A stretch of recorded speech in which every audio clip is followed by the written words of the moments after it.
Great games lose great games. Now, well, moving on, of course, the Olympic Stadium saga looks like it has been laid to rest. But from press reports, it looks like it's just far from over. Tottenham Hotspur, Leyton Orient, West Ham were the big bidders. And it now appears West Ham have it out, but plenty of mixed reactions and threats of court injunctions, etc. We've made a unanimous recommendation to select West Ham United in the London Borough of Newham as the preferred long-term tenant for the Olympic Stadium. We are confident that this represents the very best legacy for the stadium. It's cracking for the communities of East London. It's great for Londoners. It's very good news for the UK taxpayer. And we believe in this recommendation. It's also a really good outcome for sport. Well, there were 5 criteria on which the bids were assessed against, and I believe that we were strong in all 5 areas, and that's why we were unanimously voted to be the preferred bidder. John, West Ham, the preferred bidder, and they have won the game where they are. This is like near home. Well, what's your take on this? It's obviously been what appears to be the popular decision. Clearly, the majority of people seem to be very happy that West Ham have got it. But I think that the facts are being kept a little bit down. People are not really seeing behind what is really an emotional thing. Now, everything is talked about legacy. Now, if you go back to 2005, when London was down in Singapore bidding for the Olympic Games, yeah. The promise, and this is the thing that keeps coming up, this thing about the promise to the IOC, the International Olympic Committee, was that there would be a legacy for athletics. Well, this legacy for athletics involved reducing the stadium from 80,000 down to 25,000. So straight away, they've taken a 3-storied house and turned it into a bungalow. That was what they were trying to do, just for athletics.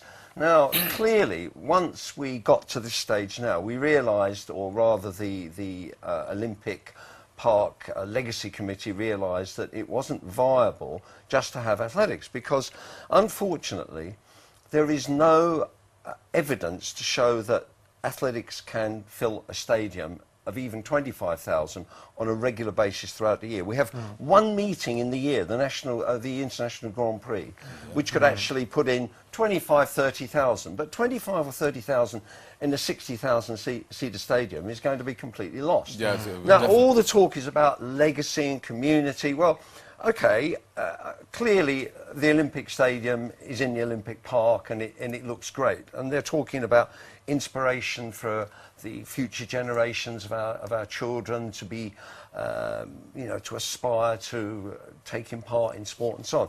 All a good thing, of course, but you have to be practical. Now, I'm not for West Ham or Spurs in terms of football. It doesn't make any difference to me. But I think the thing has to be a viable and justifiable operation that has a sound business plan. Now, I can't see that. I really can't, because even with West Ham taking it on, first of all, a football team was never mentioned in the IOC, in the bid to the IOC. It was all athletics. Now all of a sudden it's a football stadium. That's what it will be. It's a football stadium with just 20 days a year being given access to athletics, plus other events. They're going to have cricket, they'll have paintballing, they'll have concerts. So first of all, athletics is really only, if you like, a very, very distant second to the football. Now, football, West Ham are going to probably, that's if they stay in the Premiership, of course. They may not be in the Premiership, and the stadium isn't even going to be ready for them until 2014. So there's no athletics in it until then. Now, with the Spurs bid, which I actually preferred purely because, nothing to do with Spurs itself, purely because they said, and this is the thing that upset everybody publicly, you know, on the surface, at the emotional level, was that, oh, you can't knock the Olympic Stadium down, it cost £500 million to build. Well, Spurs weren't going to take any public money to rebuild it, they're using their own money. Whereas the West Ham deal requires £40 million borrowed through Newham Council to knock down 1/3 of it. But what Spurs were going to do, and this was the really important thing, a lot of people seem to ignore, they were prepared to put £40 million into redeveloping and restructuring the Crystal Palace Stadium, which has been the home of British athletics for 40 years.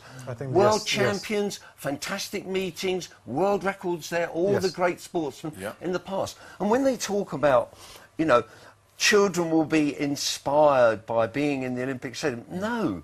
Children are not inspired by buildings, they're inspired by heroes, the performances and achievements. That's what inspires them, nothing else. So I really think this decision, whilst it appears to be popularly accepted, once you start looking behind the doors, behind the smoke and mirrors, I think it's actually fatally flawed. And that quite possibly within 3 or 4 years' time, they may be talking about ripping the track up. You know why? Because West Ham will turn around and say, there's no athletics going on here. You know, so why?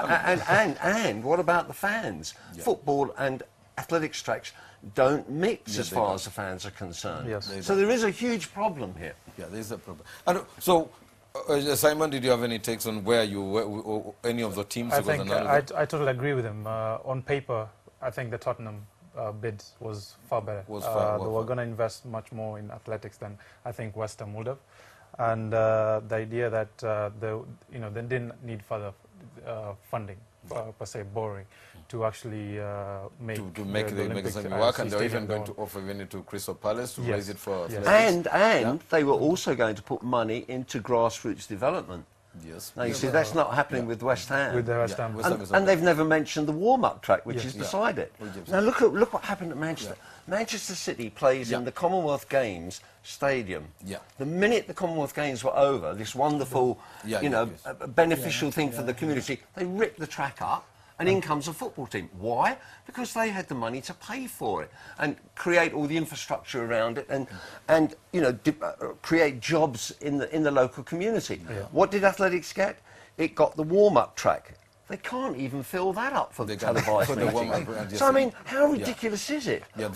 So London should have actually taken a leaf from what Manchester did. Well, of course, but you see, but Tipo, the whole problem was to do with the emotive side. Oh, we promised the Olympic Committee. This is right, and we mustn't let them down. We must save face. We can't change our minds. Well, of course you can change your mind. You have to do it on, on sound common sense and sound business planning. Yeah, Steve, a quick one. Yeah, that is what I wanted to say, that the whole reason behind not awarding it to Tottenham was not the practical reason. Absolutely no. Once you say legacy, you've moved from business plans, and you can't change it anyhow, because you've taken this route instead of that. And everybody's connecting the word legacy with a stadium, bricks and mortar. That's not a legacy. A legacy is something that creates development and the future sustainable driving of the sport. Not just having a white elephant sitting. Well, it is going to be a white elephant. The same way they did also with the Millennium Dome. And can I just finish one thing? Sorry to be so keen on this one, but there is no Olympic stadium in history that has ever given a legacy to athletics. How many of them are white elephants laying dormant? Athens has got gypsies camping in there, Barcelona, beautiful looking place, but it's taken by a football team. Montreal, they ripped the track up the minute the athletics had gone. I mean, I don't see the IOC screaming about the legacy for athletics there, do you? I think it was a joke or lack of what to say or what to put in.